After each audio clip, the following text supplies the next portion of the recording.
এখন ধর্মসভায় বসে বসে যত বক্তব্য আমরা শুনি, মোবাইলের মাধ্যমে যত বক্তব্য আমরা শুনি, আদি করে মসজিদের মধ্যে শুক্রবারের দিন জুমার নামাজের আগ মুহূর্তে বা নামাজের পর এ ব্যাপারে কে কর যত বক্তব্য আমরা শুনি, আমরা এই বক্তব্য শুনে শুনে যতটুকুন বক্তব্য আমার আপনার মুখস্থ হয়েছে, মুখস্থ করেছি, আমরা কিন্তু স্পিকারের সামনে আপনার মতো একজন ব্যক্তিকে যদি দাঁড় করাইয়া দেওয়া হয়, আধা ঘন্টা 1 ঘন্টা সময় আপনি বিন্দাস বক্তব্য দিতে পারবেন, আপনার কোনো প্রবলেম হবে না। কারণ এতটুকুন বক্তব্য সকলেই জানে বর্তমান। আমার বন্ধুগণ, গতিকে আমি যেই কথাটা বলবো আপনারা সকলেই জানেন। একজন ব্যক্তি ছিলেন আল্লাহর নবী সাল্লাল্লাহু আলাইহি ওয়াসাল্লামের সাহাবা, তার নাম হলো হযরত যায়েদ রাদিয়াল্লাহু তাআলা আনহু। নাম শুনছেন না গো? তিনি ছিলেন আল্লাহর নবী সাল্লাল্লাহু আলাইহি ওয়াসাল্লামের একজন পালক পুত্র ছিলেন। একটা কথা লক্ষ্য করবেন, সন্তান যখন বড় হয়, বড় হওয়ার পরে এই সন্তানকে বিবাহ করার লাগে, এইটা বাবা মার কর্তব্য। মেয়ে বড় হয়, বিবাহ দেওয়া লাগে, এইটা মা বাবার কর্তব্য। ঠিক কিনা বলেন? হযরত যায়েদ রাদিয়াল্লাহু তাআলা আনহু যখন বড় হয়ে গেলেন, বয়স হয়ে গেল, আল্লাহর নবী সাল্লাল্লাহু আলাইহি ওয়াসাল্লাম তার বিবাহের প্রস্তাব নিয়ে গেলেন হযরত যায়নব রাদিয়াল্লাহু তাআলা আনহার নিকটে। প্রস্তাব নিয়ে যাওয়ার পর হযরত যায়নব রাদিয়াল্লাহু আনহা একজন ধনাঢ্য ব্যক্তি ছিলেন, উচ্চ বংশের একজন ব্যক্তি ছিলেন। তিনি বললেন, যায়েদ তো বিশ্বনবী সাল্লাল্লাহু আলাইহি ওয়াসাল্লামের কৃত একজন দাস ছিলেন, তিনি তো তার গোলাম ছিলেন। এই গোলামের সাথে আমার বিবাহের প্রস্তাব নিয়ে আসলো, এই প্রস্তাবে আমি রাজি হইতে পারি না।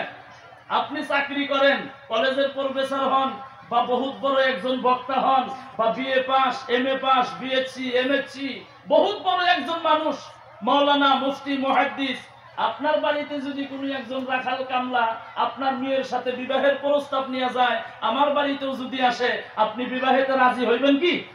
রাজি হইবেন না। যায়নব রাদিয়াল্লাহু আনহা ধনাঢ্য ব্যক্তি, উঁচা বংশের মেয়ে, বলতেছেন এই গোলামের সাথে তো আমি বিবাহের প্রস্তাবে রাজি হইতে পারি না। একটু আগে শুনলাম তিনি ছিলেন আল্লাহর নবীর একজন পালক পুত্র। যায়নব রাদিয়াল্লাহু আনহা গোলাম কেন বললেন? আমার বন্ধুগণ, হযরত যায়েদ রাদিয়াল্লাহু তাআলা আনহু, এ বন্ধুগণ আমার, তিনি মক্কা নগরীর একজন ধনাঢ্য ব্যক্তির সন্তান ছিলেন, তামাম ধনী মানুষের ঘরের সন্তান ছিলেন। টাকা পয়সা, বাড়ি গাড়ি, কোনো জিনিসের অভাব ছিল না, অত্যন্ত মালদার ছিলেন। এ বন্ধুগণ আমার, কিন্তু আগের একটা জামানায়, একটা সময় বাজারের মধ্যে গো মানুষও কেনা বেচা করা হতো, বিক্রি করা হতো। এই হযরত যায়েদ রাদিয়াল্লাহু তাআলা আনহুকে দুষ্কৃতিকারী যারা, আমরা যাদেরকে ডাকাত বলি, এ বন্ধুগণ আমার, এই দুষ্কৃতিকারীরা, ডাকাইতের একটা দল হযরত যায়েদ রাদিয়াল্লাহু তাআলা আনহুকে, আমার বন্ধুগণ, চুরি কইরা নিয়ে গেলেন, ডাকাতি কইরা নিয়ে গেলেন। নিয়ে যাইয়া বাজারের মধ্যে উঠাইয়া হযরত যায়েদ রাদিয়াল্লাহু তাআলা আনহুকে বিক্রি করে দেওয়া হলো।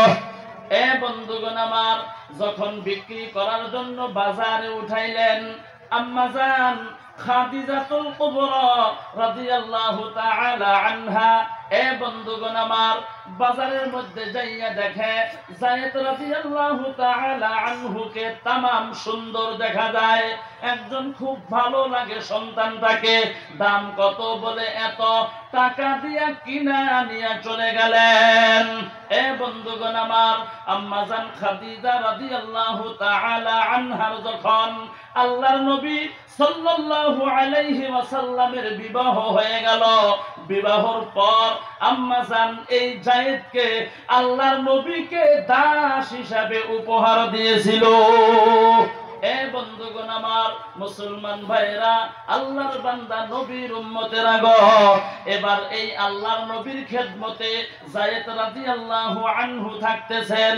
এ বন্ধুগণ আমার, এই খবরটা অনেক দিন পর এই যায়েদ রাদিয়াল্লাহু তাআলা আনহুর নিজের যে বাবা মা ছিল, আমার বন্ধুগণ, এই মা বাবা অনেক দিন পর খবর পাইলেন আমাদের সন্তান আল্লাহর নবী সাল্লাল্লাহু আলাইহি ওয়াসাল্লামের খেদমতের মধ্যে আছে।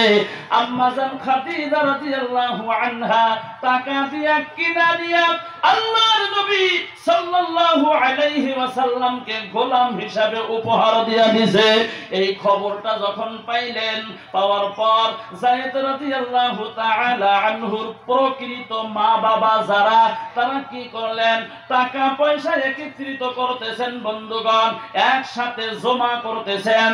এ বন্ধুগণ আমার, কিছুদিন পর আল্লাহর নবীর কাছে এসে উপস্থিত হয়ে গেল, সালাম দিয়া দিলেন, আসসালামু আলাইকা ইয়া রাসূলুল্লাহ, ও নবী গো,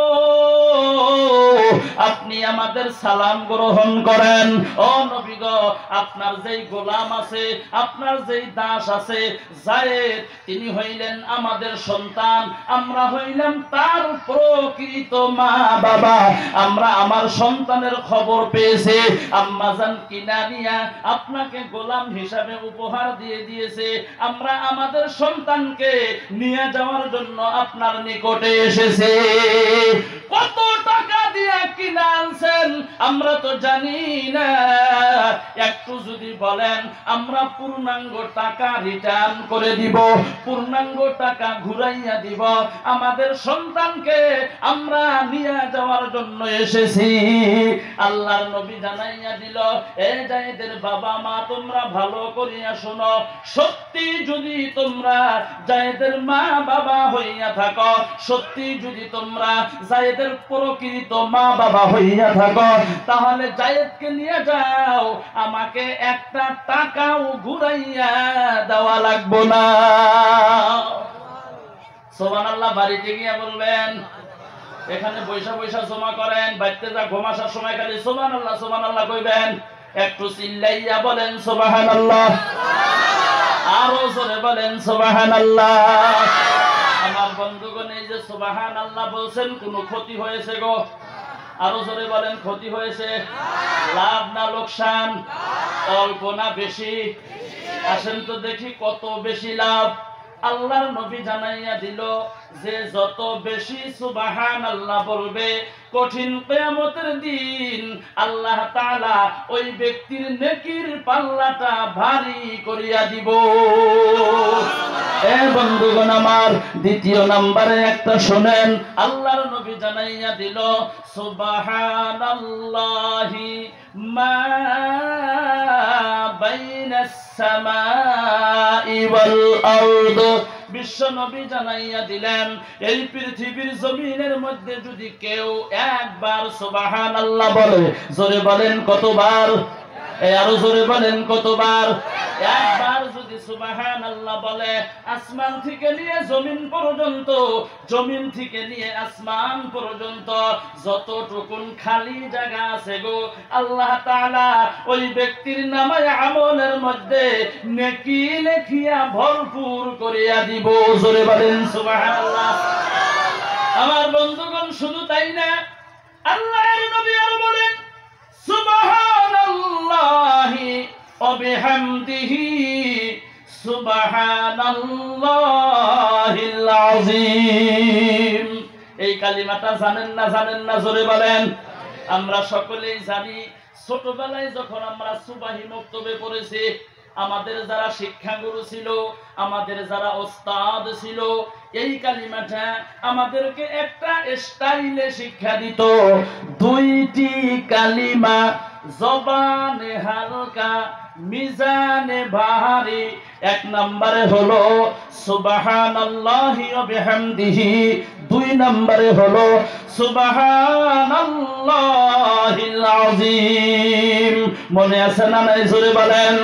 এ বন্ধুগণ আমার, আল্লাহর নবী সাল্লাল্লাহু আলাইহি ওয়াসাল্লাম জানায়া দিলেন, এই কালিমাটা যদি কেউ এই দুনিয়ার জমিনের মধ্যে একবার উচ্চারণ করে, আল্লাহ তাআলা আল্লাহর কুদরতি হাতের দ্বারা ওই ব্যক্তির জান্নাতের মধ্যে একটা খেজুর গাছ লাগাইয়া দেয়। জোরে বলেন সুবহানাল্লাহ।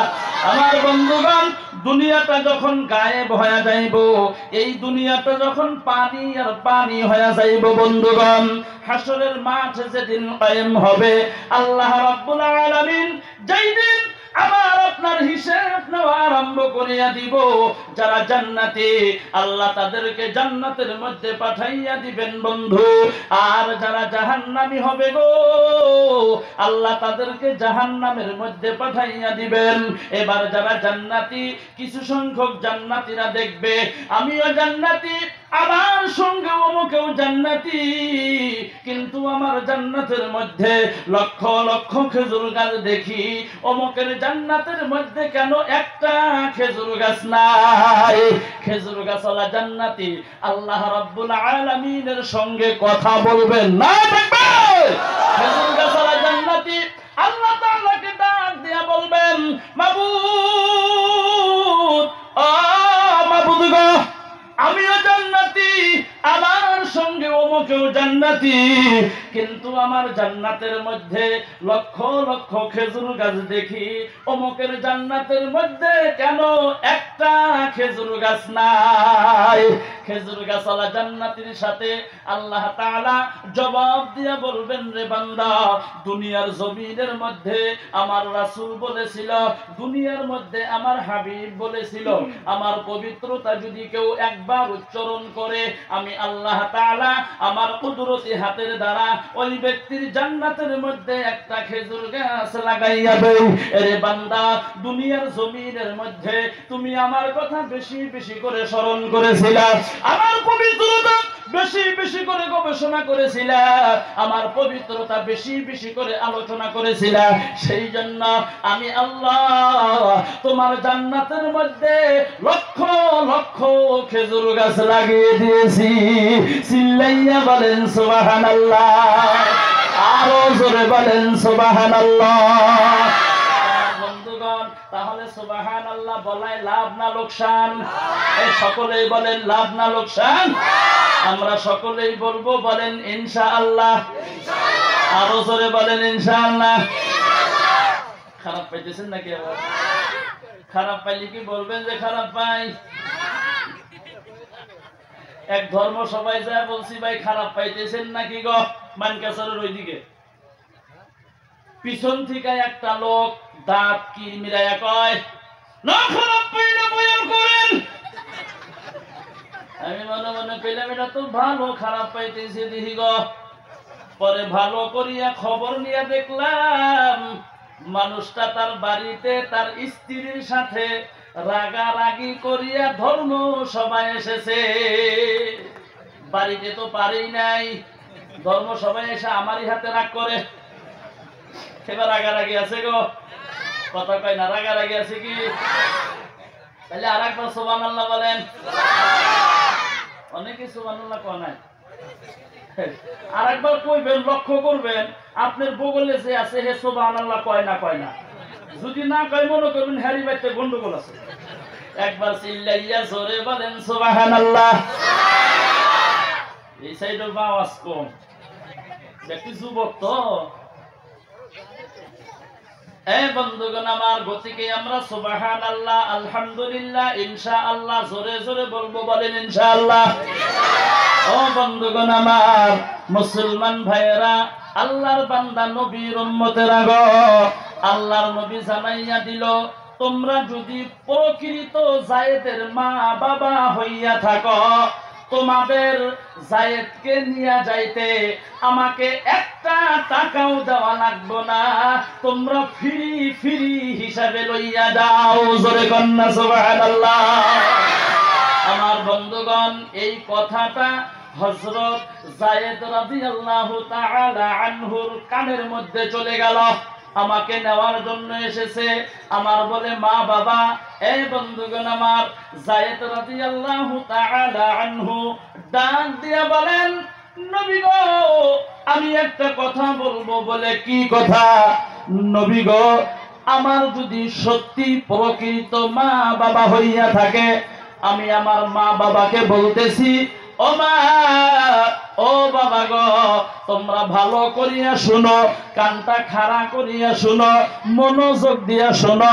সত্যি যদি তোমরা আমার মা বাবা হইয়া থাকো, ও মা বাবা গো, আমি বিশ্বনবী সাল্লাল্লাহু আলাইহি ওয়াসাল্লামের নিকটে থাকিয়া যতটুকু মহব্বত পেয়েছি, গোলাম হিসাবে, কামলা হিসাবে, দাস হিসাবে, রাখাল হিসাবে, আমি যতটুকু ভালোবাসা পেয়েছি, আমাকে যতটুকু ভালোবাসে, আমাকে যতটুকু মহব্বত করে, আমাকে যতটুকু বহুত মহব্বত করে।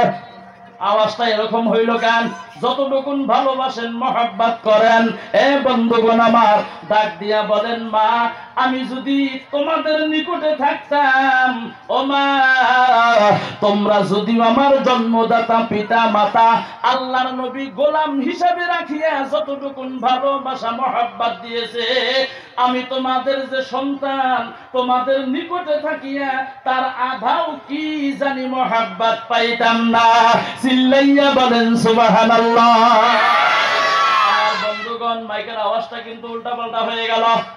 এ বন্ধুগণ আমার, মুসলমান ভাইয়েরা, আল্লাহর বান্দা, নবীর উম্মতেরা গো, এবার একটা কথা আপনি ভালো করিয়া লক্ষ্য করেন।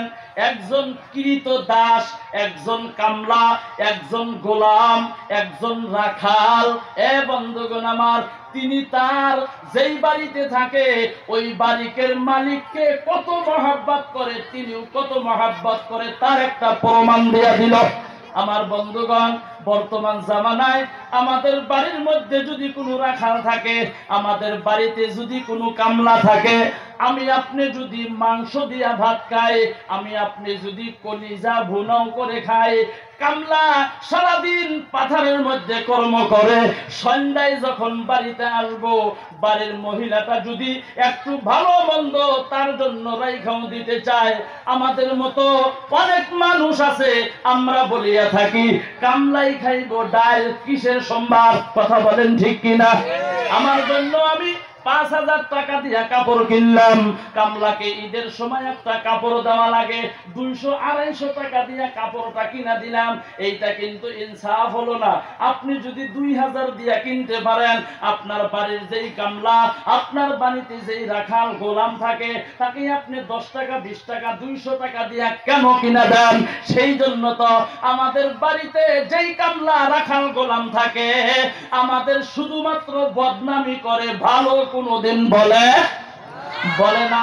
কিন্তু আল্লাহর নবীর প্রতি আপনি লক্ষ্য করেন, আমার বন্ধুগণ, যায়েদ রাদিয়াল্লাহু তাআলা আনহু আল্লাহর নবীর গোলাম ছিলেন, আল্লাহর নবীর দাস ছিলেন। তিনি প্রুফ দিতেছেন, মা, ও বাবা গো, আমি তোমাদের সন্তান, তোমাদের নিকটে থাইকা আমি যতটুকু মহব্বত তোমরা হয়তো আমাকে করতাও, তার চাইতে অনেক গুণ, অনেক গুণ, অনেক গুণে বেশি মহব্বত আমাকে বিশ্ব নবী গোলাম হিসাবে করেছে।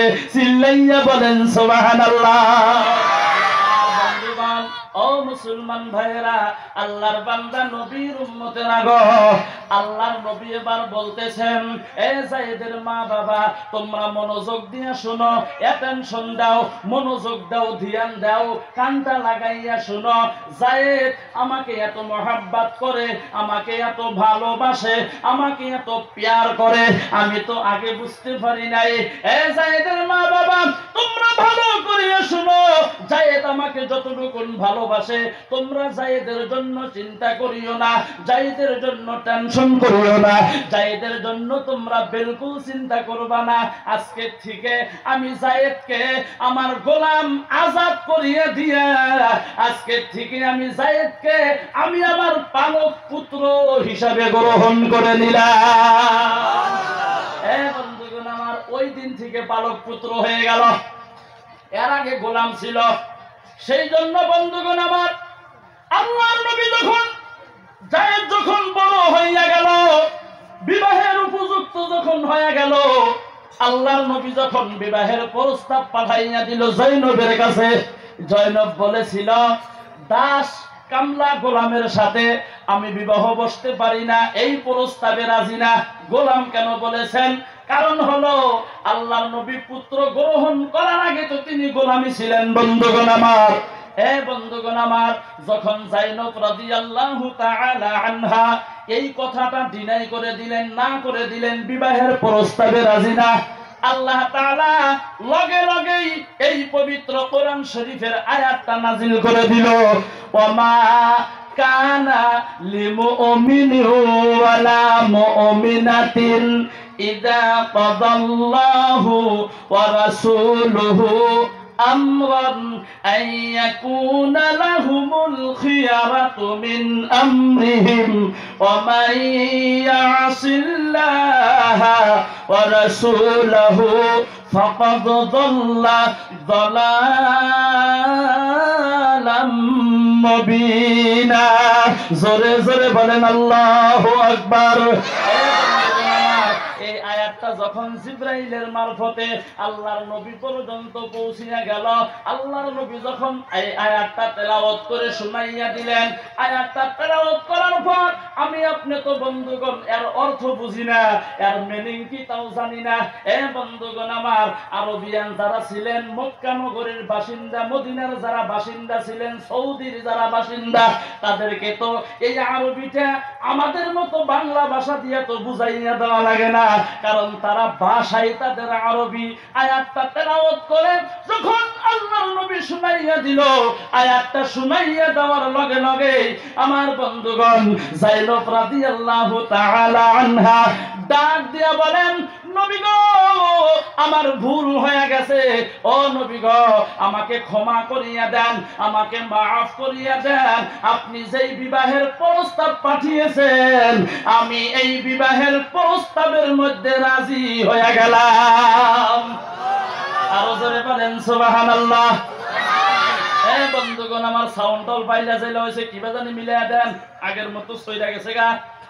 মুসলমান বন্ধুগণ আমার, উপর সুর দিয়া কইলাম, নইলে কেউ হুজুরে খালি কথা কয়। বন্ধুগণ আমার, মুসলমান ভাইয়েরা, এবার যায়নব রাদিয়াল্লাহু আনহা বিবাহের প্রস্তাবে রাজি হইলেন কেন? ওই যে আল্লাহ তাআলা বলছেন, ওয়ামা কানা লিমুমিনিন ওয়ালা মুমিনাতিন, প্রকৃত মুমিন পুরুষ নাইবা মুমিনা নারী, ইযা কাদাল্লাহু ওয়া রাসূলুহু, আল্লাহ এবং আল্লাহর রাসূলের পক্ষ হইতে যদি কোনো রায় মানে বিষয়, আমরন, যদি কোনো রায় আসে, কোনো বিষয় আসে, এই রায়ের উপরে, বিষয়ের উপরে কোনো মুমিন পুরুষ মুমিনা নারী কোনদিন ইখতিয়ার পোষণ করতে পারে না। তাহলে এবার বুঝে সুঝে জবাব দেন, বিবাহের প্রস্তাবটা পাঠিয়েছিল কে? আল্লাহর নবী। কেনা পাঠাইছিল গো? আল্লাহর নবী। তাহলে এখানে আল্লাহ জানাইয়া দিল, মুমিন পুরুষ নাই বা মুমিনা নারী আল্লাহ আল্লাহর রাসূলের পক্ষ হইতে যদি কোনো রায় আসে, তার উপরে এখতিয়ার পোষণ করতে পারে না। যদি করে গো, তাহলে তারা গোমরা হইয়া যাইব, তারা পথভ্রষ্ট হইয়া যাইব। জোরে বলেন নাউজুবিল্লাহ। আয়াতটা শোনার লগে লগেই যায়নব রাদিয়াল্লাহু তাআলা আনহা মাথা ঘুরে গেল, আমি তো পথভ্রষ্ট হইতেছি, আমি তো গোমরা হইয়া যাব, আমি তো গোমরা হইতে চাই না, পথভ্রষ্ট হইতে চাই না। সেই জন্য বলছেন, হুজুর ক্ষমা করে দেন, মাফ করিয়া দেন, আমি আপনার বিবাহের প্রস্তাবের মধ্যে রাজি হয়ে গেলাম। চিল্লাইয়া বলেন সুবহানাল্লাহ। আমার বন্ধুগণ মুসলমান ভাইয়েরা, আল্লাহর বান্দা নবীর উম্মতেরা গো, এবার তাহলে চলে আসেন, আল্লাহ যে বলছেন ওয়ামা কানা লিমুমিনিন ওয়ালা মুমিনাতিন, প্রকৃত মুমিন পুরুষ নাই বা মুমিনা নারী যারা। এবার আসেন তাহলে প্রকৃত মুমিন পুরুষ মুমিনা নারী তাহলে কারা, জানা দরকার আছে না নাই? এই বন্ধুগণ আমার, এই কথাটাও আল্লাহ পবিত্র কোরআন শরীফের মধ্যে তুলে দিলেন। আল্লাহ বলেন ইন্নামাল মুমিনুনাল্লাযীনা আমানু বিল্লাহি ওয়া রাসূলিহি সুম্মা লাম ইয়ারতাবু ওয়া জাহাদু ফি সাবিলিল্লাহি বিআমওয়ালিহিম ওয়া আনফুসিহিম। একটু চিল্লাইয়া জোরে জোরে বলেন সুবহানাল্লাহ।